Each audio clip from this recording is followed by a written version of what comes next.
আল্লাহর কোন গোলাম এই পাঁচটা নামে যদি আল্লাহকে ডাকে, আল্লাহ রব্বুল আলামিন তার দোয়া আর ফেরত দেয় না, শতভাগ কবুল করে নেয়। আর একটু জোরে কর না সুবহানাল্লাহ। জীবনে দোয়া করেন কিন্তু কবুল হয় না, এমন মানুষ আমরা আছি না? এই পাঁচটা নাম জেনে যান, এই পাঁচটা নামে যদি আল্লাহরে ডেকে দোয়া করেন, সেই দোয়া আল্লাহ ফেরত দেবে। জোরে বলেন দেবে? এই হিম্মত রাখেন। আল্লাহর পাঁচটা নাম ধরে যদি আমরা ডাকি, আল্লাহ পাক সেই ডাক আর ফিরিয়ে দেবে না। আল্লাহ নিজে ওয়াদা করেছেন, উদউনি আস্তাজিব লাকুম।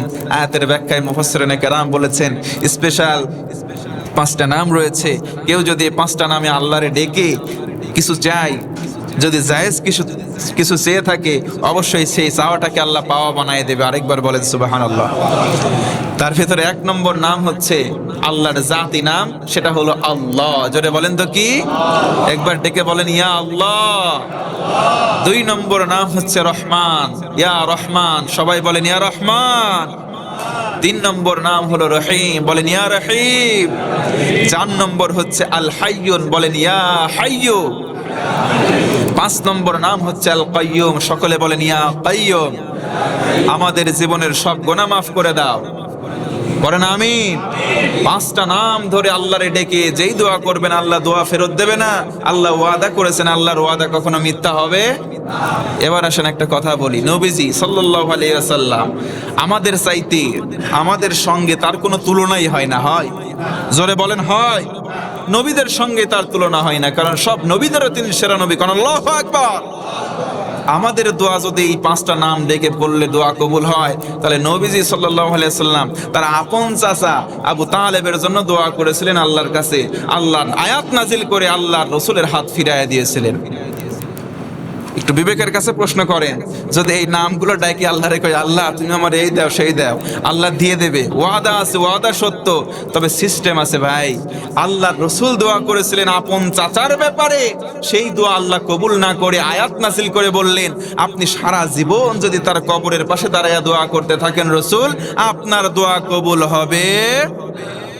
চিন্তা করেছেন কেন? বলি, আসলে সময় আছে, আমার আলোচ্য সাবজেক্টও থাকবে। 2-1 মিনিট একটু বেশি হলে রাগান্বিত হবেন কি? আল্লাহ তাআলা সঠিক বুঝ দিক পড়ে না, আমিন। আবু তালেব নবীজির চাচা ছিলেন, সবচাইতে বেশি হযরত আলী তার আপন সন্তান, তার থেকে বেশি নবী মুহাম্মদ সাল্লাল্লাহু আলাইহি ওয়াসাল্লামকে বেশি আদর করতেন। কোলে কাকে রাখতেন, সব সময় বেশি আদর করতেন। সর্বশেষ সংক্ষেপে বলি, যেদিন তিনি মারা যাচ্ছেন, যেদিন আবু তালেব মারা যাচ্ছেন, মৃত্যুর সব সিমটম তার ভিতরে প্রকাশিত হয়েছে, মারা যাবেন।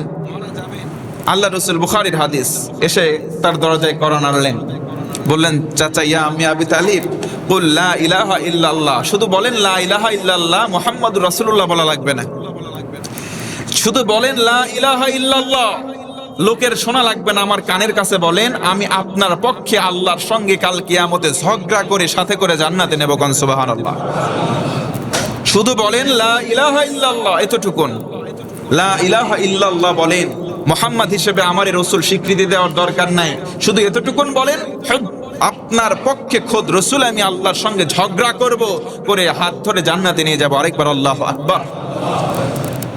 ঠিক ওই সময় আবু জাহাল সহ কয়েকজন লিডার দরজাতে প্রবেশ করে এসে দাঁড়িয়ে তার শিয়রে বলল, আবু তালেব তুমি আমাদের দলের একজন কেন্দ্রীয় সদস্য ছিলা, আমাদের দলীয় নেতা ছিলা, সারা জীবন বাপ দাদার ধর্ম মানলা, সারা জীবন এই আদর্শকে লালিত করলা, সারা জীবন বাবার পূজা করলা, দাদার পূজা করলা, যা কিছু বাপ দাদা করছে তারাও চলে গেছে, ওই পদাঙ্ক অনুসরণ করে শেষে এসে মুহাম্মাদের কালিমা পড়ে যাবা, বেঈমান হয়ে মারা যাবা, আমাদের মুখে চুলকানি দেবা। সারা জীবন আমাদের দলের দলীয় পদ নিয়ে তুমি বসেছিলা, কত লোক তোমার পিছনে আসে নাই, জোর করে জনগণকে মানাইছি, তোমার কথা বলছি, জুলুম করছি, অত্যাচার করছি, মানুষ মানতে চাই নাই, তবু জোর করে ক্ষমতার দাপট দেখায় মানুষে তোমার কথা শুনাইছি। তুমি তো আমাদের দলীয় একটা নেতা, দলীয় নেতা হওয়ার পরেও যদি তুমি এই কাজ করো, তাহলে কর্মীরা তো তোমাকে থেকে আগেই ওরা কালেমা পড়ে মুসলমান হবে। তুমি দলীয় নেতা, তুমি খবরদার এই কাজটা করো না। আবু তালেব চুপ করে শুধু তাকায় আছে। নবীজির বরাবর কালেমা পড়ার জন্য উদ্গ্রীব হয়েছিলেন, কালেমা পড়বেন।